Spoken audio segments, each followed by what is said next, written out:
একেই বলে কপালের নাম গোপাল। সকালবেলার বাদশা রে তুই বিকালবেলার ফকির, আবার বিকালবেলার ফকির রে তুই সকালবেলার বাদশা। এরকম লোককথা বা শ্লোকগুলো আমাদের ছোটবেলা থেকে আমরা পড়ে শুনেছি, কিন্তু প্র্যাকটিক্যালি যদি আপনার দেখতে হয় সেটা এই মুহূর্তে যে সকালবেলার বাদশা রে তুই বিকালবেলার ফকির, এটা হচ্ছে শেখ হাসিনা।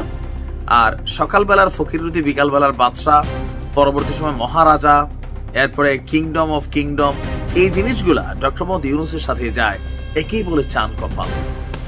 প্রেক্ষাপটটা যদি এরকম না হইতো, 666 কোটি টাকা কর মানে নাড়াচাড়া করার কারণে ডক্টর মোহাম্মদ ইউনূস হয়তোবা জেলেও থাকতে পারতেন, কিন্তু আজকে কই পর্যন্ত যাচ্ছেন দেখেন।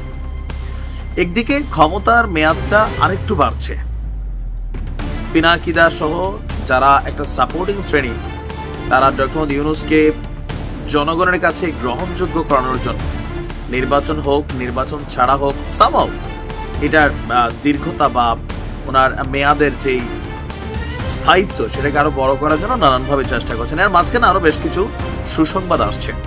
শব্দটা একটু বড় হবে, বে of Bengal initiative for multi-sectoral technical and economic cooperation.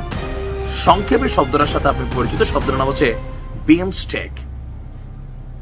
ভাগ্য ভালো হচ্ছে ডক্টর ইউনূসের যে আগামীতে মানে এবার বিমস্টেকের নতুন যিনি চেয়ারম্যান হবেন সেটা হতে যাচ্ছেন আমাদের প্রধান উপদেষ্টা ডক্টর মোহাম্মদ ইউনূস।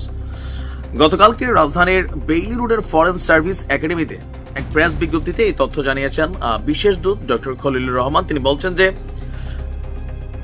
বিমস্টেকের ৬ষ্ঠ শীর্ষ সম্মেলনে যোগ দিতে আগামীকাল মানে আজকেই থাইল্যান্ডের রাজধানী ব্যাংকক যাচ্ছেন প্রধান উপদেষ্টা। সেখানে একটা আলোচনা আমরা দেখতে পাচ্ছি যে মোদি এবং ডক্টর ইউনূসের মধ্যে একটা সাইডলাইন বৈঠক হতে পারে, but it's not sure. But আমরা গণমাধ্যমের কল্যাণে দেখছি যে এটার সম্ভাবনায় 95%। তো এখানে আরো মানে খুশির বিষয় হচ্ছে যেহেতু ভারত ও বিমস্টেকের মধ্যে কানেক্টেড, সো সেই ক্ষেত্রে প্রধান উপদেষ্টা বিমস্টেকের পরবর্তী চেয়ারম্যান, তাই সব দেশের প্রধানমন্ত্রীদের সঙ্গে পরবর্তী কি করণীয় তা নিয়ে তিনি আলোচনা করবেন এবং কি আলোচনা দরকার সেই সুবাদে মোদিও কথা বলতে হবে। এটা বিমস্টেকের রুলস অনুযায়ী সম্ভবত। বাংলাদেশ সহ ভারত সহ আমাদের যে এশিয়া ভিত্তিক রাষ্ট্রগুলো আছে সেখানে বিমস্টেকের গুরুত্ব কিন্তু অনেক। 1997 সালের 6 জুন ব্যাংককে বাংলাদেশ, ভারত, শ্রীলঙ্কা এবং থাইল্যান্ডের পররাষ্ট্রমন্ত্রীর পর্যায়ের একটি বৈঠকে একটা নতুন আঞ্চলিক জোট সৃষ্টি করা হয়েছিল এবং সভায় অংশগ্রহণকারী মূল আলোচকদের দেশের নামের অদ্যাক্ষর অনুযায়ী এই জোটটির তৎকালীন প্রেক্ষাপটে নাম দেওয়া হয়েছিল। তো এখন এটা অর্থনৈতিক সহ তারপর বঙ্গোপসাগর অঞ্চলে বহুখাতীয় কারিগরি বিভিন্ন ধরনের প্রজেক্ট এবং কি ইস্যু নিয়ে কাজ করে। আর এটা দক্ষিণ এবং দক্ষিণ পূর্ব এশিয়ায় কয়েকটি দেশকে নিয়ে গঠিত একটি আঞ্চলিক জোট। এখন ভারতের সাথে বিষয়টা এই না যে অন্য কোন ইস্যুতে আলোচনা হবে, যেহেতু বিমস্টেকে যাবে, সো ভারত এখানে সবচেয়ে বড় স্টেক হোল্ডার।